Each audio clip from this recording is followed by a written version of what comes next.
Nunca imaginé que el sonido de la caja registradora cerrándose por última vez sería el eco que me perseguiría durante 9 años en una celda. Soy Rosa María González. Tenía 52 años cuando mi mundo se desplomó y había trabajado como cajera en el supermercado San Martín durante 23 años.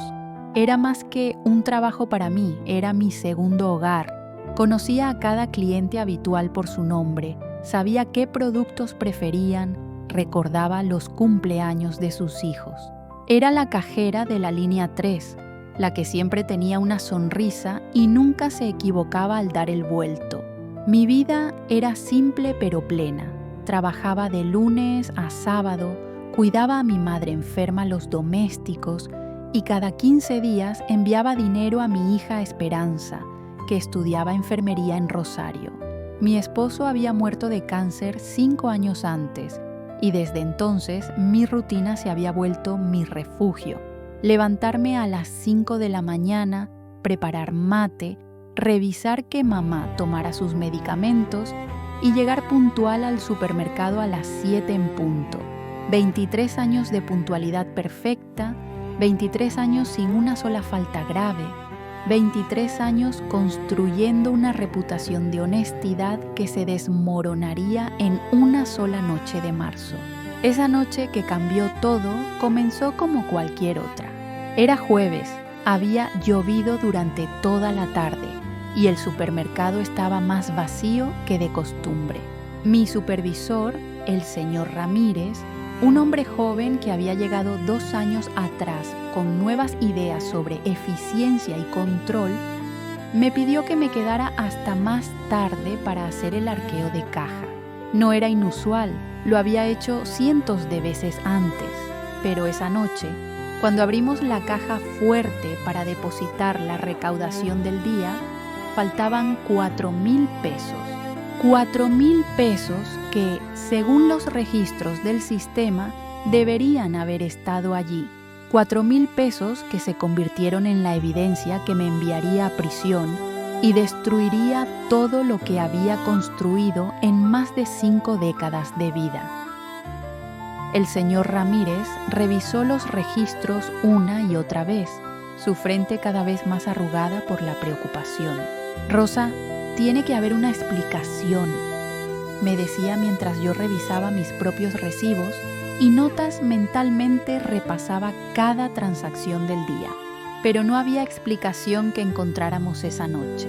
Los números no cuadraban y según el sistema de seguridad, solo 3 personas habían tenido acceso a la caja fuerte ese día. El señor Ramírez, yo y la gerente general, la señora Patricia Molina, una mujer elegante y sofisticada que había trabajado en bancos antes de llegar al supermercado. Al día siguiente, cuando llegué al trabajo, como todos los días a las 7 en punto, me esperaba una sorpresa que me heló la sangre. Había 2 detectives en la oficina de gerencia y me pidieron que los acompañara para hacer algunas preguntas de rutina. Durante las 4 horas siguientes, esas preguntas de rutina se convirtieron en un interrogatorio que me hizo sentir como una criminal. Me preguntaron sobre mis finanzas personales, sobre si tenía deudas, sobre mi relación con otros empleados, sobre cada detalle de mis actividades del día anterior. Respondí a todo con la honestidad de quien no tiene nada que ocultar, pero pude ver en sus ojos que ya habían decidido que yo era culpable. La investigación que siguió fue rápida y devastadoramente eficiente. Descubrieron que yo tenía acceso privilegiado al sistema de punto de venta, que conocía todos los códigos de seguridad, que había trabajado turnos extra durante las últimas semanas debido a la ausencia de otros empleados. Encontraron que tenía una cuenta bancaria con algunos ahorros que, aunque legítimos y producto de años de trabajo, fueron interpretados como evidencia de que había estado robando gradualmente durante meses. Pero la prueba más condenatoria vino cuando revisaron las cámaras de seguridad. Las grabaciones mostraban claramente que yo había sido la última persona en acceder a la caja fuerte antes de que se descubriera la falta de dinero.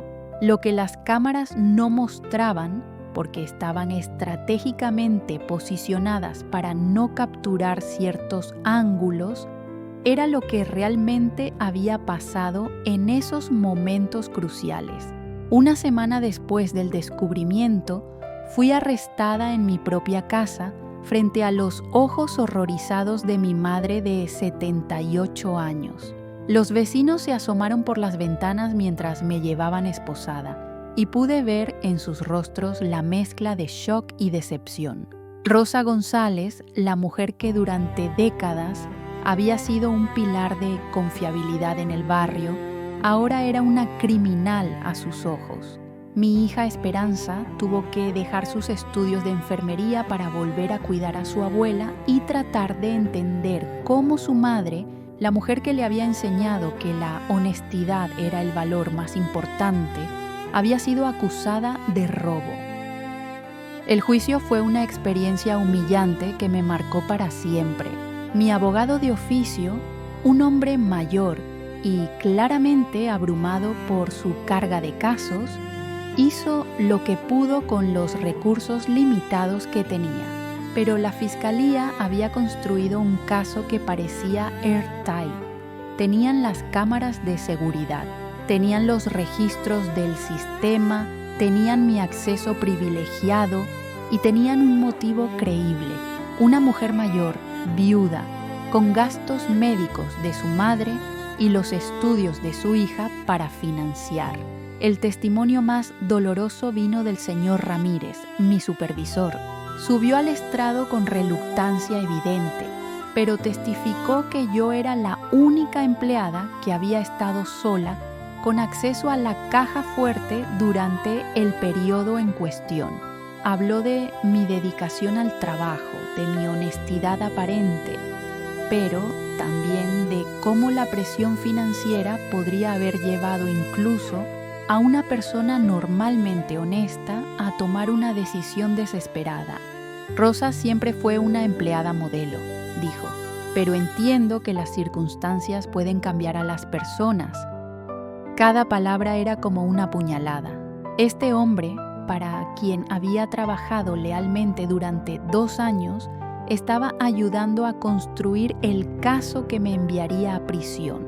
Pero el testimonio más devastador vino de la señora Patricia Molina, la gerente general. Subió al estrado vestida impecablemente, con la confianza de alguien acostumbrado a manejar situaciones difíciles.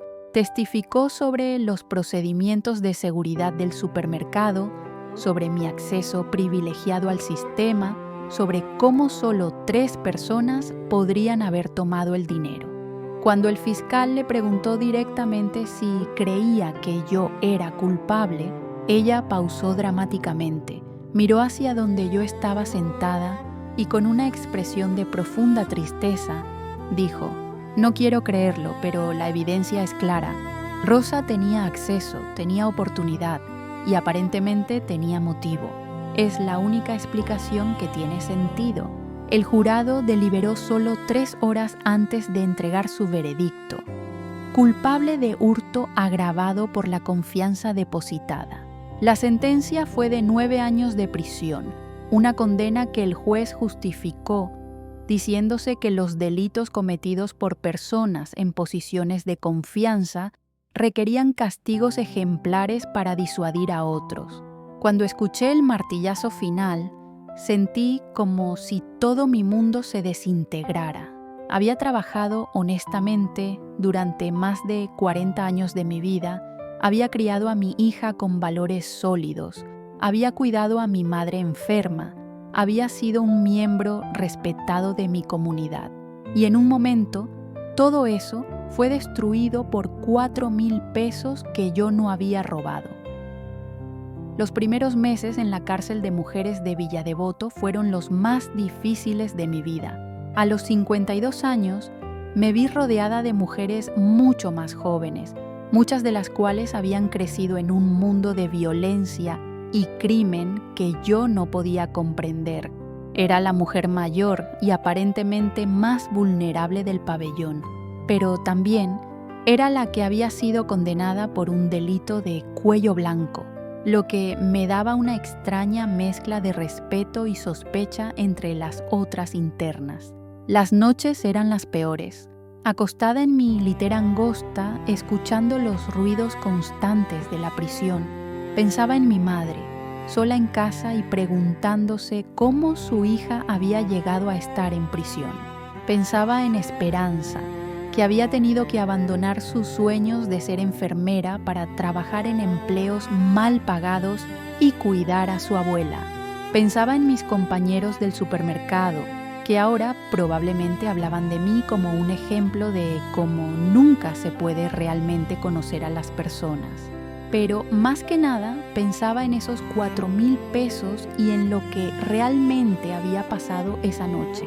Mi mente de cajera, entrenada durante décadas para notar discrepancias y inconsistencias en números y transacciones, comenzó a trabajar de manera diferente.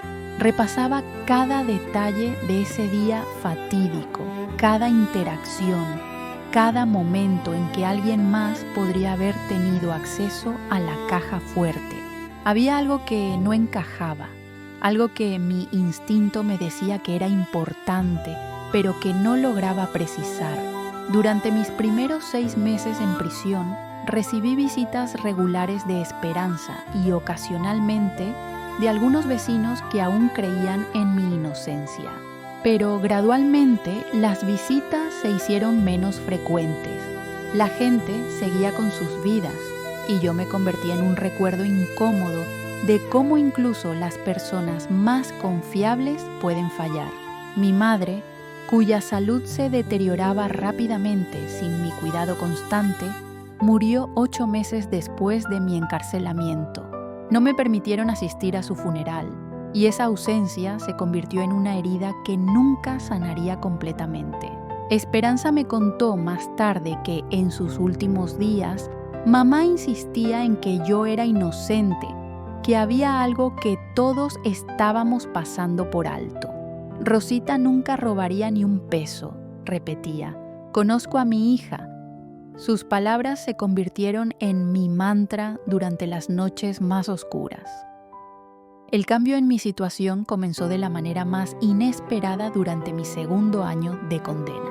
Una nueva interna llegó al pabellón, una mujer joven llamada Carmen, que había trabajado como secretaria en una empresa de contabilidad antes de ser condenada por malversación de fondos. Carmen tenía una mente aguda para los números y un conocimiento profundo de sistemas financieros que pronto se hizo evidente en nuestras conversaciones. Durante las largas horas en el taller de costura donde ambas trabajábamos, comenzamos a hablar sobre nuestros casos respectivos. Carmen escuchó mi historia con atención, haciendo preguntas que nadie más me había hecho. Rosa, me dijo una tarde mientras cosíamos uniformes penitenciarios, tu historia no tiene sentido desde el punto de vista financiero. Si realmente hubieras estado robando gradualmente durante meses, como sugiere la fiscalía, habría un patrón de faltantes menores a lo largo del tiempo. Pero según lo que me cuentas, solo faltó dinero esa una vez, y fue una cantidad significativa. Eso sugiere un robo oportunista de una sola vez, no un patrón de hurto sistemático. Carmen me ayudó a reconstruir meticulosamente los eventos de ese día fatídico, pero desde una perspectiva que yo, con mi experiencia práctica, pero sin entrenamiento formal en investigación financiera, no había considerado. Me hizo preguntas sobre los procedimientos del supermercado, sobre quién más tenía acceso al dinero, sobre cómo funcionaba exactamente el sistema de arqueo. Más importante aún, me hizo pensar sobre las motivaciones. Si yo hubiera querido robar, ¿habría elegido hacerlo de la manera más obvia y rastreable posible? Carmen también tenía conexiones que yo no tenía. Durante su tiempo en el mundo corporativo, había conocido a investigadores privados, contadores forenses y abogados especializados en delitos financieros. Con mi permiso, comenzó a contactar a algunas de estas personas, presentando mi caso como un posible error judicial que merecía una segunda mirada. La mayoría no respondieron o respondieron con rechazo educado, pero uno de ellos, un contador forense llamado Dr. Miguel Herrera, que se especializaba en casos de fraude interno, mostró interés. Dr. Herrera había visto muchos casos de empleados injustamente acusados de robo cuando los verdaderos culpables eran supervisores o gerentes que utilizaban su autoridad para desviar sospechas. Aceptó revisar mi caso pro bono, motivado tanto por la curiosidad profesional como por un genuino interés en la justicia. Las semanas que siguieron fueron las más esperanzadoras que había experimentado desde mi arresto. Dr. Herrera comenzó por obtener copias de todos los registros financieros del supermercado del periodo relevante, algo que mi abogado original no había hecho debido a limitaciones de recursos. Lo que encontró fue revelador. Dr. Herrera descubrió inconsistencias en los registros que habían pasado desapercibidas durante la investigación original. Había discrepancias menores en las cuentas de efectivo que se extendían varios meses antes del robo del que me habían acusado, todas ellas durante turnos supervisados por la señora Patricia Molina. Más significativamente, encontró que el sistema de punto de venta había sido modificado sutilmente varias semanas antes del incidente, cambios que requerían acceso de nivel administrativo que yo no tenía. Estos cambios habían creado una vulnerabilidad en el sistema que permitía que ciertas transacciones fueran procesadas sin dejar rastros completos en los registros principales. Era un esquema sofisticado que requería conocimiento tanto de sistemas de punto de venta como de procedimientos bancarios, conocimiento que yo definitivamente no tenía, pero que la señora Patricia Molina, con su experiencia bancaria, sí poseía. Dr. Herrera también investigó los antecedentes financieros de todos los empleados con acceso a la caja fuerte.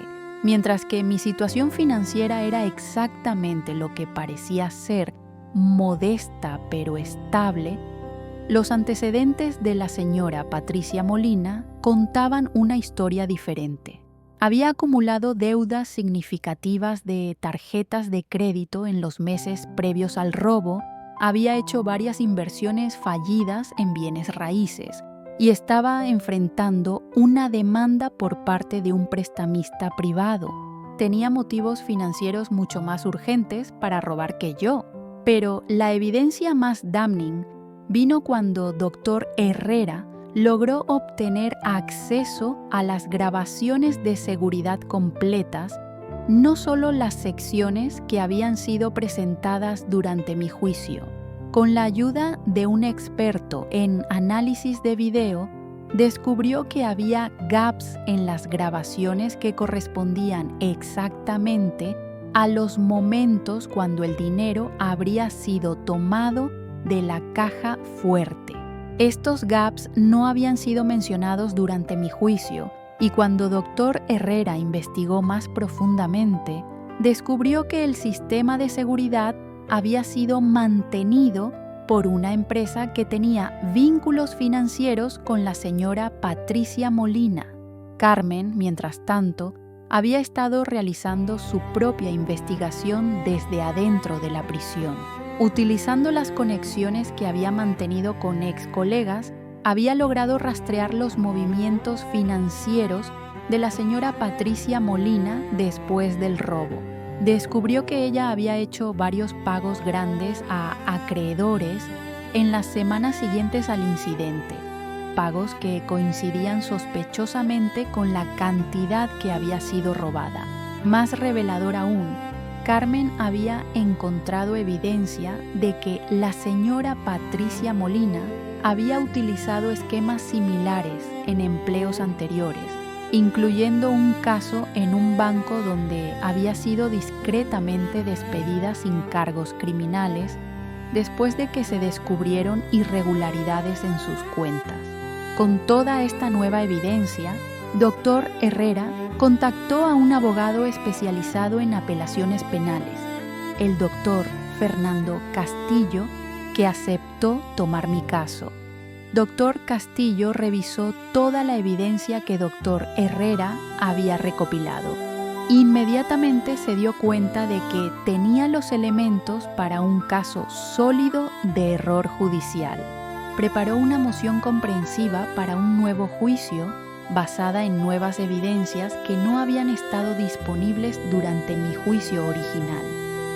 El proceso para obtener un nuevo juicio fue largo y frustrante, lleno de obstáculos burocráticos y resistencia por parte del sistema judicial que no quería admitir que había cometido un error. Los fiscales que habían obtenido mi condena original se opusieron vigorosamente a la moción, argumentando que las nuevas evidencias eran circunstanciales y no suficientes para justificar reabrir el caso. Pero Dr. Castillo fue persistente y meticuloso, presentando cada pieza de evidencia con precisión legal y construyendo un caso que era difícil de ignorar. Mientras esto ocurría, mi situación en prisión había cambiado significativamente.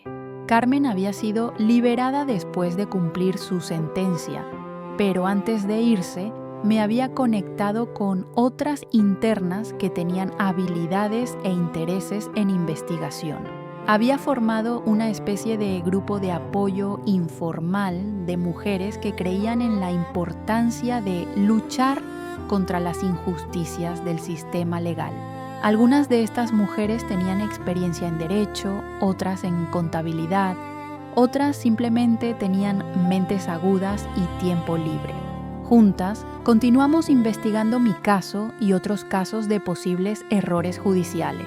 Durante mi 4º año de prisión, finalmente recibí noticias de que un juez había acordado revisar mi moción para un nuevo juicio. La audiencia preliminar se programó para 3 meses después y por primera vez en años sentí una chispa real de esperanza.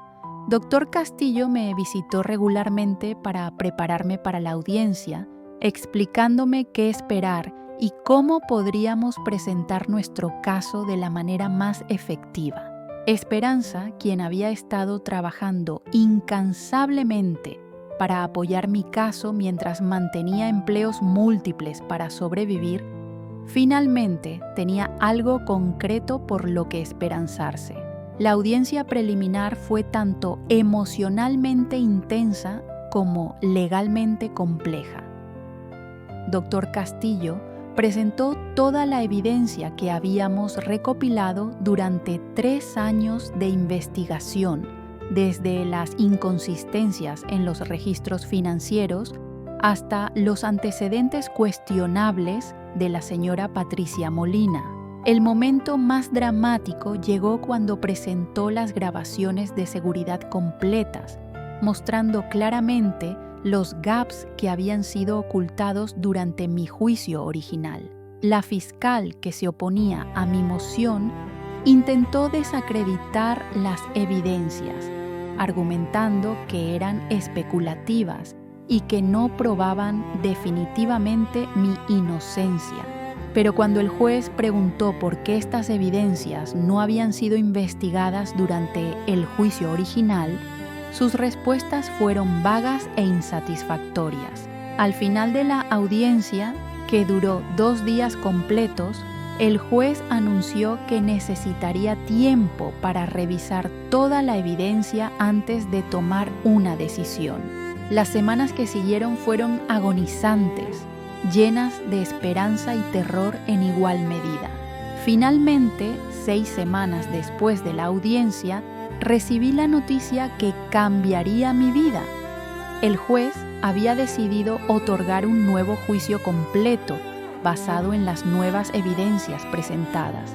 Además, había ordenado una investigación criminal completamente nueva del caso original, enfocándose específicamente en el papel de la señora Patricia Molina.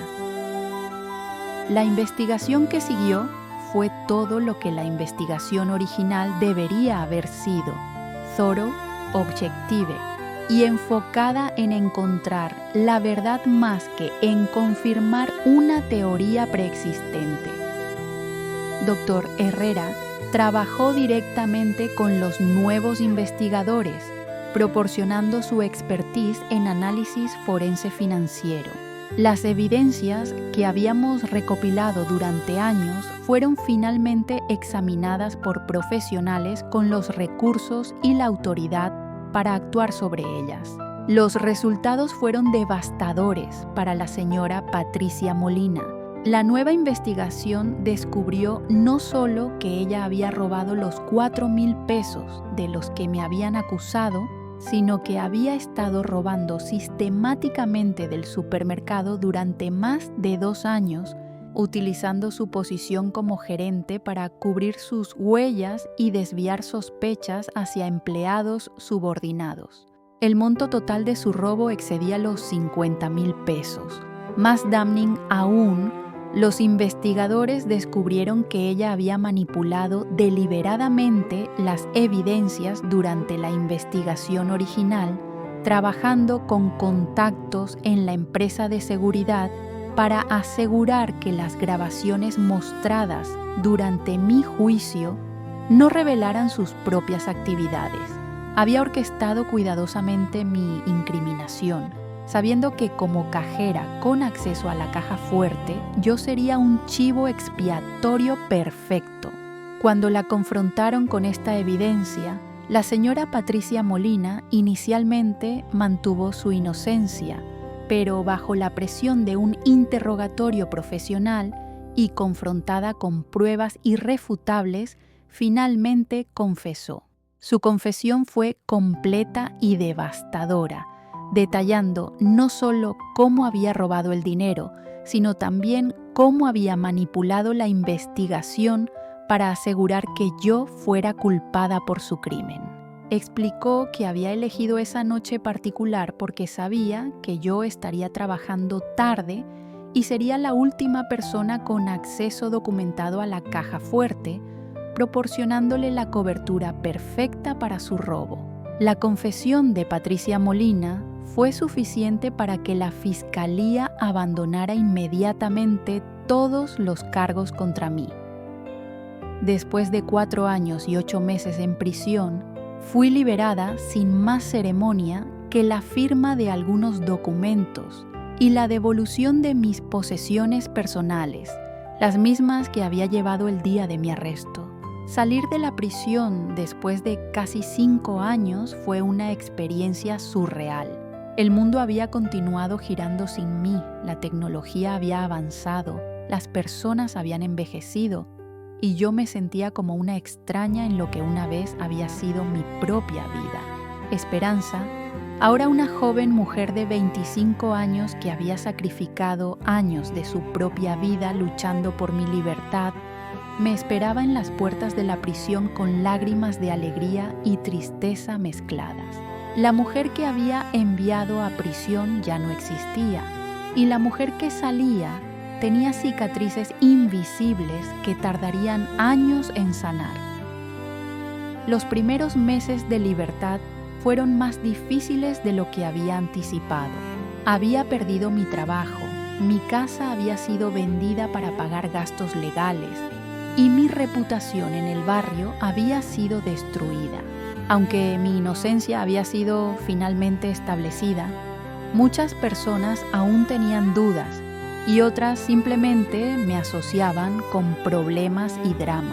Encontrar trabajo a los 57 años, con un gap de casi 5 años en mi historial laboral y antecedentes penales, que técnicamente habían sido borrados pero que aún aparecían en algunas búsquedas, era prácticamente imposible. Esperanza, que había madurado prematuramente debido a las circunstancias, se había convertido en mi pilar de apoyo. Había terminado finalmente su carrera de enfermería durante mi último año en prisión, trabajando durante el día y estudiando durante las noches. Su determinación de crear una vida mejor para ambas nos mantuvo a flote durante esos meses difíciles de reintegración. Vivíamos en un pequeño apartamento que ella alquilaba, durmiendo en turnos porque había solo una cama, pero estábamos juntas y eso era lo que importaba. La compensación del Estado por mi encarcelamiento injusto fue un proceso que duró 2 años más, lleno de papeleos, evaluaciones y burocracia. Eventualmente recibí una suma que, aunque no podía devolver los años perdidos, nos permitió estabilizarnos financieramente y comenzar a reconstruir nuestras vidas. Pero más importante que el dinero fue el reconocimiento oficial de que había sido víctima de una grave injusticia. Durante mi proceso de reintegración, trabajé estrechamente con organizaciones de derechos humanos y grupos de apoyo para ex-detenidos. Mi experiencia, particularmente como una mujer mayor que había sido injustamente condenada, era relativamente única. Y muchas organizaciones me pidieron que compartiera mi historia como parte de sus esfuerzos para reformar el sistema de justicia penal. Aunque hablar públicamente sobre mi experiencia era emocionalmente difícil, sentía que tenía la responsabilidad de ayudar a prevenir que otras personas sufrieran lo que yo había sufrido. Carmen, quien había sido instrumental en ayudarme a probar mi inocencia, se había convertido en una amiga cercana después de su liberación. Juntas, comenzamos a trabajar voluntariamente con otras mujeres que creían haber sido injustamente condenadas, utilizando las habilidades de investigación que habíamos desarrollado durante nuestro tiempo en prisión. Nuestro trabajo informal eventualmente evolucionó en una organización pequeña, pero efectiva, que proporcionaba investigación y apoyo legal a mujeres en situaciones similares a la mía. 3 años después de mi liberación, recibí una llamada que cambiaría nuevamente el curso de mi vida. El supermercado San Martín, bajo nueva gerencia después del escándalo que había resultado en múltiples arrestos y una completa reestructuración, me ofrecía no solo mi antiguo trabajo, sino una posición como supervisora de seguridad financiera. La ironía no se me escapaba. La mujer que había sido condenada injustamente por robo ahora sería responsable de prevenir robos, pero más que la ironía, vi una oportunidad de usar mi experiencia única para asegurar que ningún empleado inocente fuera jamás puesto en la posición en la que yo había estado. Volver a trabajar en el mismo supermercado donde mi pesadilla había comenzado fue uno de los desafíos más difíciles que había enfrentado. Cada rincón del edificio tenía memorias asociadas, desde la línea de cajas donde había trabajado durante tantos años hasta la oficina donde había sido interrogada por primera vez. Pero también había algo profundamente sanador en reclamar ese espacio, en transformarlo de un lugar de trauma en un lugar de propósito renovado. En mi nueva posición, implementé procedimientos de seguridad que no solo protegían contra robos, sino que también protegían a empleados inocentes de acusaciones falsas. Establecí sistemas de checks and balances que requerían múltiples personas para acceder a dinero significativo. Implementé grabaciones de seguridad continuas sin gaps y, más importante, establecí protocolos para investigaciones internas que requerían evidencia substancial antes de que cualquier empleado pudiera ser acusado de mala conducta. Mi experiencia me había enseñado que la prevención era infinitamente mejor que la corrección después del hecho. Muchos de mis antiguos compañeros de trabajo aún estaban empleados en el supermercado y sus reacciones a mi regreso variaron desde abrazos emocionados hasta saludos incómodos. Algunos se disculparon por haber dudado de mí, otros actuaron como si nada hubiera pasado y unos pocos aún parecían incómodos en mi presencia. Aprendí a tomar todas estas reacciones con gracia, entendiendo que mi experiencia había sido traumática no solo para mí, sino también para las personas que me conocían y habían tenido que reconciliar la imagen de la Rosa que conocían con la Rosa que había sido retratada durante mi juicio. El señor Ramírez, mi antiguo supervisor, había dejado el supermercado poco después de mi condena original, aparentemente incapaz de lidiar con la culpa de haber testificado contra mí. Cuando nos encontramos accidentalmente en la calle unos meses después de mi regreso al trabajo, se disculpó profusamente, explicando que había sido presionado por la gerencia para testificar y que siempre había tenido dudas sobre mi culpabilidad. Le dije que lo entendía y que no guardaba resentimiento, lo cual era mayormente cierto. Había aprendido que guardar ira y resentimiento era como beber veneno y esperar que lastimara a otras personas. Mi trabajo con la organización de apoyo a mujeres injustamente condenadas continuó creciendo. Había algo poderoso en mi historia que resonaba con las personas, no solo porque demostraba que los errores judiciales podían pasarle a cualquiera, sino porque mostraba que era posible sobrevivir y prosperar después de una injusticia tan profunda. Esperanza se había casado con un enfermero que había conocido durante sus estudios, un hombre bueno que entendía y respetaba lo que nuestra familia había atravesado. Cuando me contó que estaba embarazada, sentí una alegría que no había experimentado en años. La perspectiva de ser abuela, de tener una nueva vida para amar y proteger, me dio un sentido de futuro que había perdido durante mis años en prisión. Carmen continuó siendo una parte importante de mi vida y juntas escribimos un libro sobre nuestras experiencias y sobre cómo navegar el sistema legal cuando te enfrentas a acusaciones injustas. El libro se convirtió en un recurso para familias en situaciones similares y ayudó a generar conciencia sobre las fallas sistémicas que habían permitido que mi caso ocurriera. Patricia Molina fue eventualmente condenada no solo por el robo del que me habían acusado, sino por múltiples cargos de malversación, manipulación de evidencias y perjurio. Su sentencia fue considerablemente más larga que la mía había sido, lo cual algunos consideraron justicia poética. Yo no sentía alegría por su condena, solo una profunda tristeza por todas las vidas que habían sido dañadas por sus acciones, incluyendo la suya propia. Durante mis años en prisión, había aprendido que muy pocas personas son completamente malvadas. La mayoría simplemente toman decisiones pobres que tienen consecuencias devastadoras.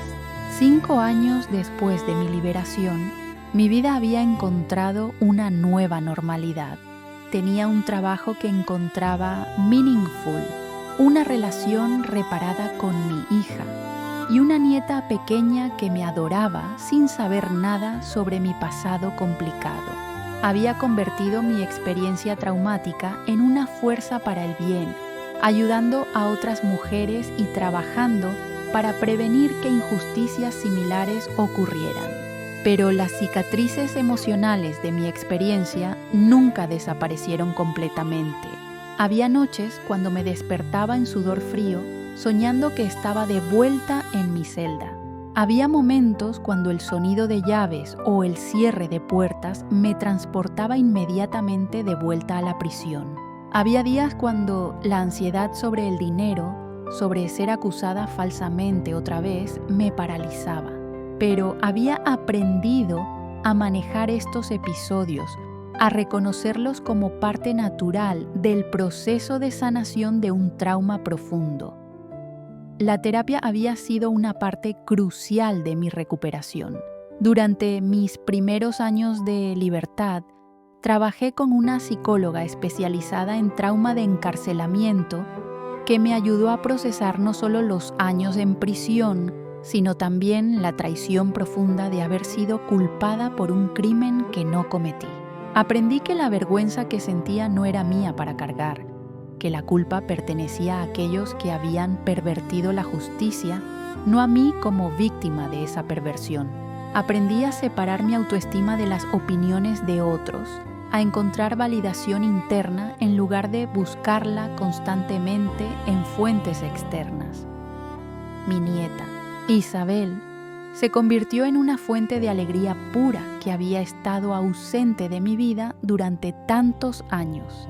Cuando ella jugaba en mis brazos o me llamaba Abuela Rosa con su voz pequeña, sentía que finalmente había encontrado un propósito que trascendía mi propia experiencia de sufrimiento.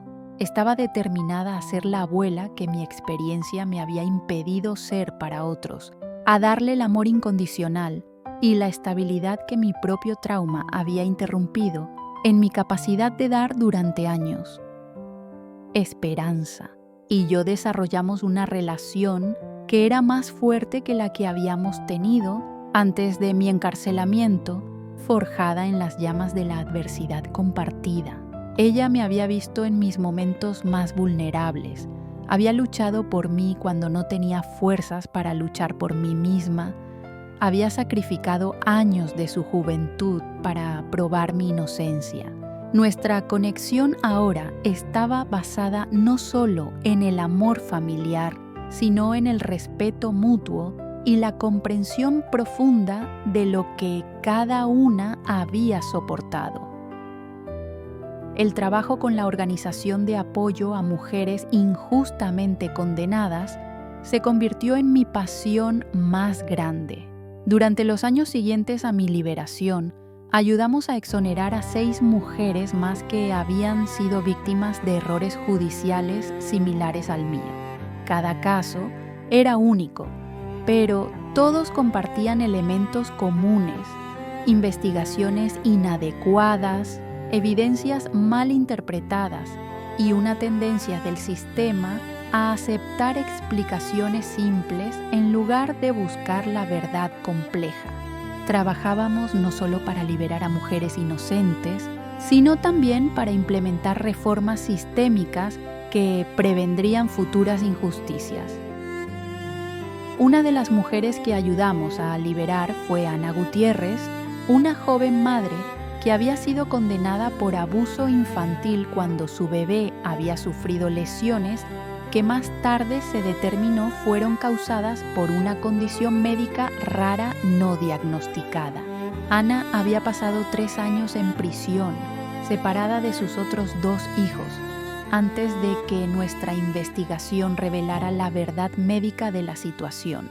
El día de su liberación, cuando corrió hacia sus hijos en los escalones del tribunal, recordé mi propio día de liberación y la complejidad de emociones que había sentido.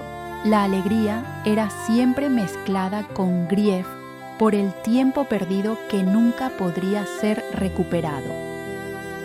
Otro caso que marcó profundamente mi trabajo fue el de María Fernández, una mujer mayor como yo que había sido acusada de envenenar a su esposo abusivo.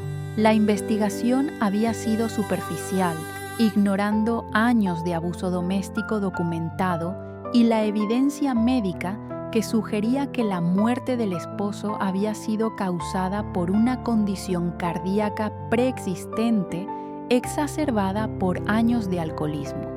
María había pasado 7 años en prisión antes de que lográramos probar su inocencia. Cuando finalmente fue liberada, tenía 68 años y su salud había sido severamente dañada por el estrés del encarcelamiento. Casos como el de María me recordaban que la justicia tardía, aunque mejor que ninguna justicia, dejaba cicatrices permanentes que nunca podrían ser completamente sanadas. Mi trabajo también me llevó a testificar ante comités legislativos sobre la necesidad de reformas en el sistema de justicia penal. Hablé sobre la importancia de investigaciones thorough, sobre la necesidad de recursos adecuados para defensores públicos, sobre la implementación de protocolos que protegieran a empleados inocentes de acusaciones falsas en casos de fraude interno.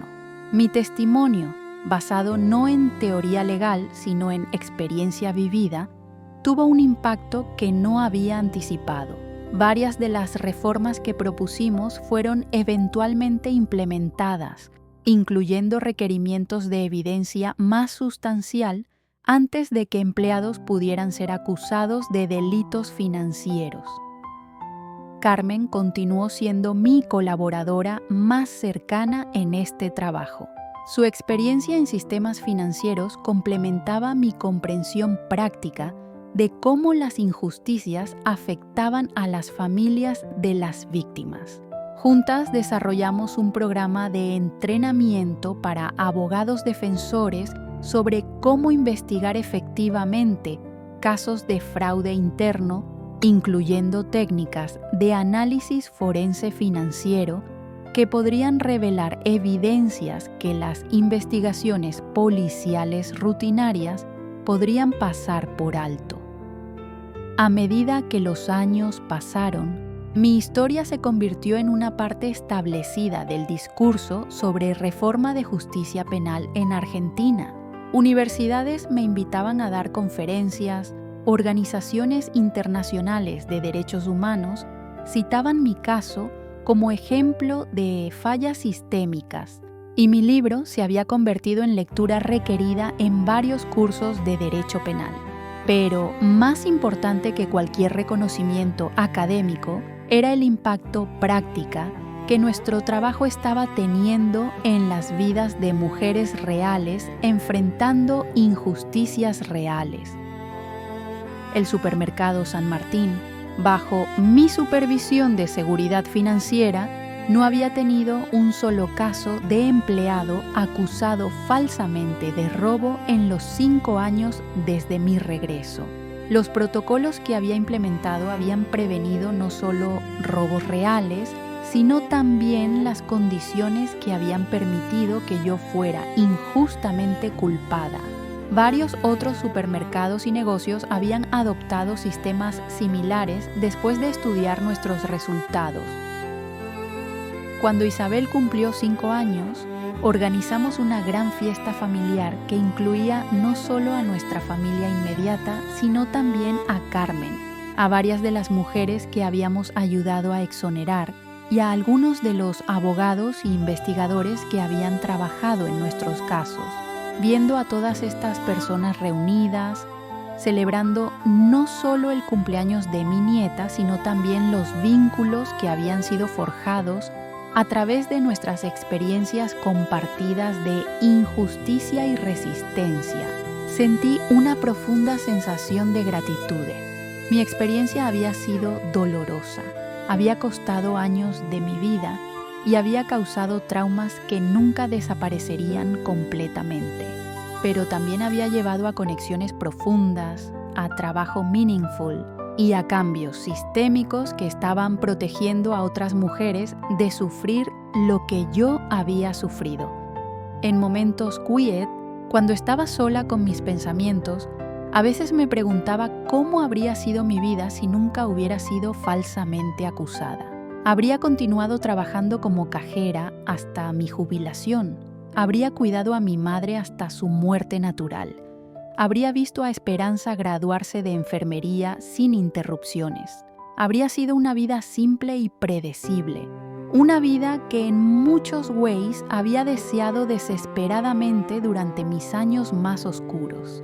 Pero también reconocía que esa vida hipotética no habría incluido el propósito profound que había encontrado en mi trabajo de justicia, las amistades deep que había formado con Carmen y otras mujeres que compartían experiencias similares o la sabiduría Harwon que había adquirido sobre la resilience del espíritu humano.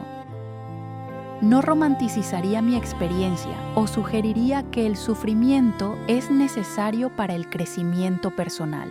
La injusticia que experimenté fue genuinamente terrible y no debería haberme pasado a mí ni a ninguna otra persona. Pero habiendo sobrevivido esa injusticia, había elegido transformarla en algo constructivo, algo que pudiera prevenir que otras mujeres pasaran por experiencias similares. Esa transformation no había sido automática o fácil. Había requerido años de trabajo consciente, terapia, apoyo de seres queridos y una determinación stubborn de no permitir que la amargura definiera el resto de mi vida. Mi historia es un testimonio del poder de la verdad para eventualmente prevalecer sobre la mentira, pero también un reconocimiento de que esa prevalencia a menudo llega tarde y a un costo alto. Es una historia sobre la importancia de tener allies que crean en tu inocencia cuando el mundo entero parece haberte condenado, y sobre cómo esos allies pueden venir de los lugares más inesperados. Es una historia sobre la resilience de las mujeres, especialmente mujeres mayores que son a menudo dismissed o underestimated por el sistema de justicia. Y finalmente, es una historia sobre cómo el propósito puede emerger del pain, cómo la justice puede ser servida no solo through exoneration, sino también through prevention de future injustices. Cuando miro hacia el futuro ahora, a los 62 años, veo años que estarán llenos de continued work con mujeres que necesitan apoyo, tiempo precious con mi nieta mientras ella crece y la satisfacción deep que viene de saber que mi experiencia terrible ha sido transformada en una fuerza para el bien en el mundo. Los años que Patricia Molina me robó nunca pueden ser devueltos, pero los años que me quedan serán vividos con intención, gratitud y un commitment continued hacia la justicia. Esa, quizás, es la mejor venganza. Una vida lived fully and meaningfully, a pesar de aquellos que trataron de destruirla. Una vida dedicated a asegurar que la verdad prevalezca y que otras mujeres no sufran en silencio como yo lo hice durante tantos años en esa celda fría, soñando con el día cuando mi inocencia finalmente sería recognized y mi vida podría comenzar de nuevo.